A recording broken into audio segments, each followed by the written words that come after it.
All right. So winter 1935. All right.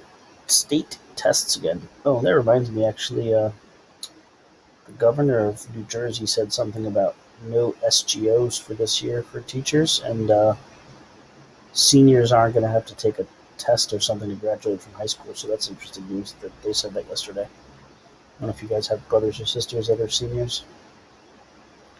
All right, state tests again.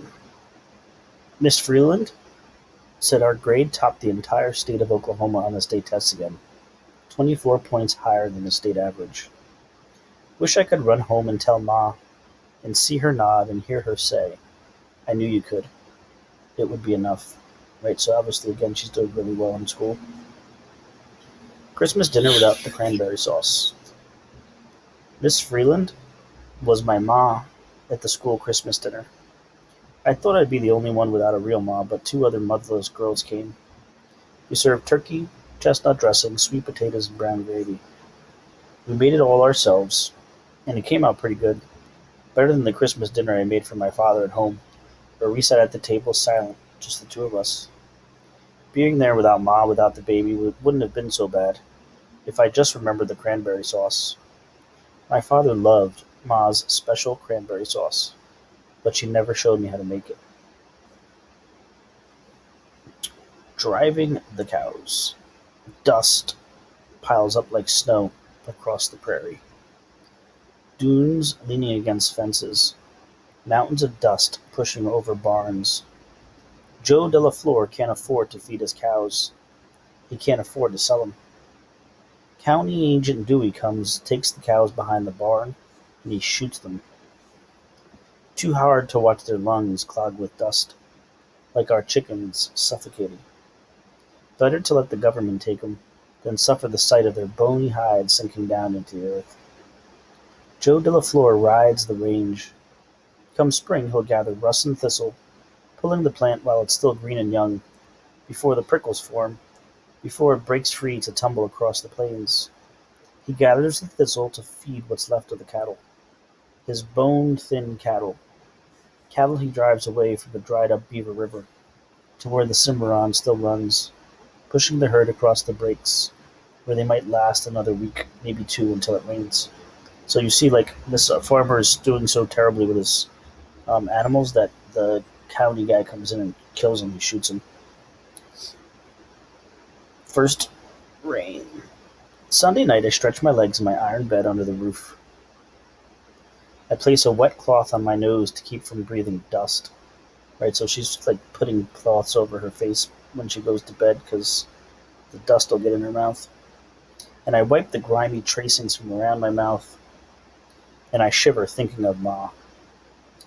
I am kept company by the sound of my heart drumming.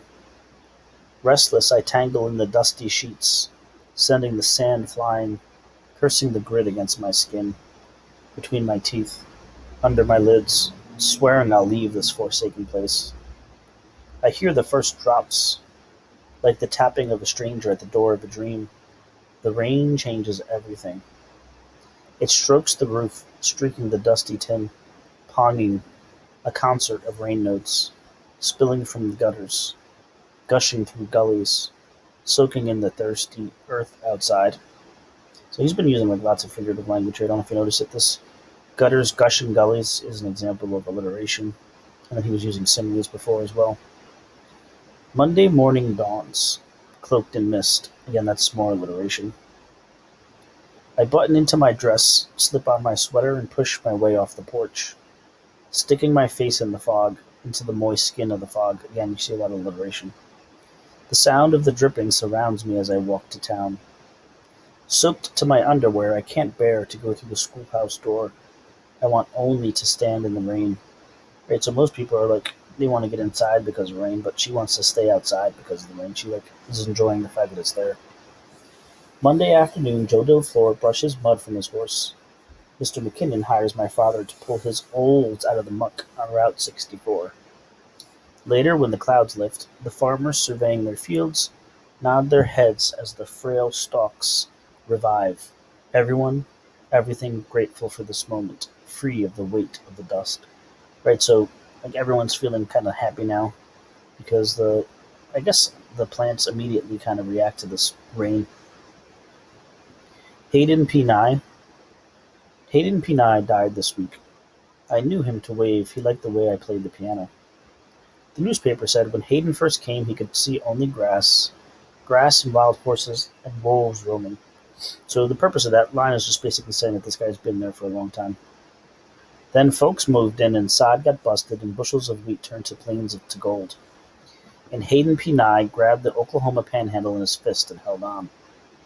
By the time the railroad came in on land Hayden sold him, the buffalo and the wild horses had gone.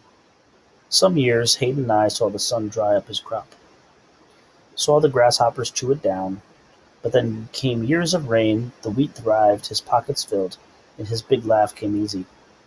They buried Hayden Nye on his land, busted more sod to lay down his bones. Will they sow wheat on his grave where the buffalo once grazed? So his story kind of just shows you how things go back and forth and back and forth and back and forth, right? So he starts off, things go bad, but then eventually things go good, and then obviously things are bad now. Scrubbing up dust. Walking past the Crystal Hotel, I saw Jim Martin down on his knees. He was scraping up mud that had dried to crust after the rain mixed with the dust on Sunday last. When I got home, I took a good look at the steps and the porch and the windows. I saw them with Ma's eyes, and I thought about how she'd been haunting me. I thought about Ma, who would have washed clothes, beaten furniture, aired rugs, scrubbed floors, down on her knees, brush in hand, breaking that mud like the farmers break sod, always watching over her shoulder for the next duster to roll in. My stubborn Ma, she'd be doing it all with my brother Franklin to tend to. She could never stand a mess. My father doesn't notice the dried mud. At least he never tells me. Not that he tells me much of anything these days. With Ma gone, if the mud's to be busted, the job falls to me. Right, so she's kind of reflecting on her mother, and her mother, she says like she's haunting her. And the way I guess she sees that is that she's noticing all this mud and the fact that the mom would have been cleaning it. It isn't the work that I hate. The knuckle-breaking work of beating mud out of every blessed thing. But every day my fingers and hands ache so bad. Yeah, remember, her hands are burned. I think I should just let them rest. Let the dust rest. Let the world rest. Notice that's repetition going on there. But I can't leave it rest. On account of Ma. Haunting. Right, so this memory of her mother is like kind of haunting her. Outlined by dust. My father stares at me while I sit across from him at the table, while I wash dishes in the basin, my back to him, the picked and festered bits of my hands in agony. He stares at me as I empty the wash water at the roots of Ma's apple trees. He spends long days digging for the electric train folks when they can use him, or working here, nursing along the wheat, what there is of it, or digging the pond.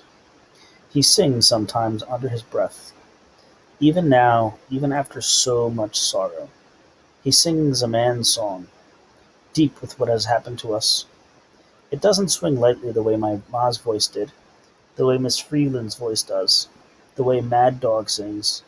My father's voice starts and stops like a car short of gas, like an engine choked with dust.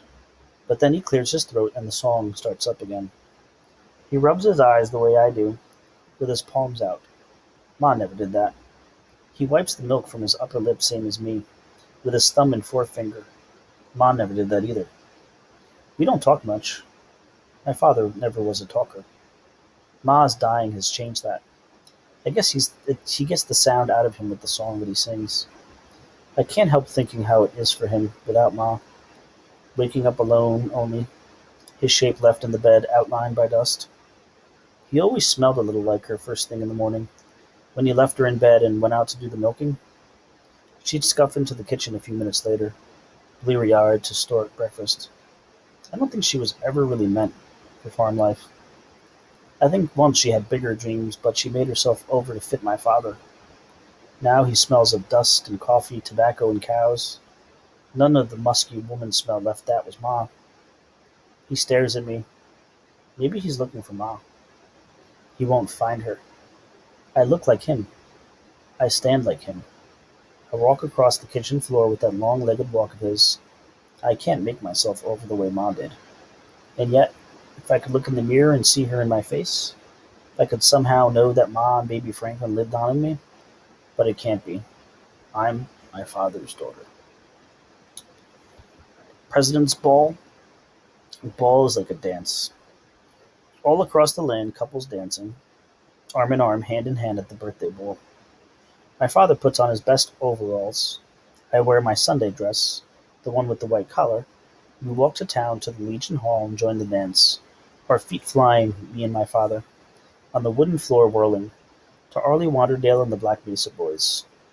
Till 10, when Arlie stands up from the piano to announce we raised $33 for infantile paralysis, a little better than last year. So again, I'm assuming this was probably like a cause of polio. So again, infantile paralysis means obviously it's like a baby who's paralyzed.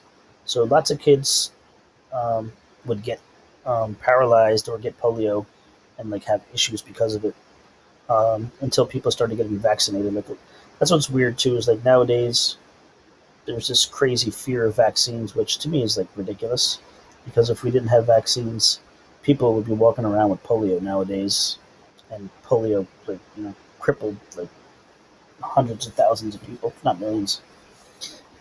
I remember last year when Mom was alive, and we were crazy excited about the baby coming, and I played the same party for Franklin D. Roosevelt in Joyce City and Arlie. Tonight, for a little while, in the bright hall, folks are almost free of dust, almost free of debt, almost free of fields of withered wheat. I notice all the repetition. Most of the night I think I smiled, and twice my father laughed. Imagine. Alright, so I have some questions here on Socrative for you to do.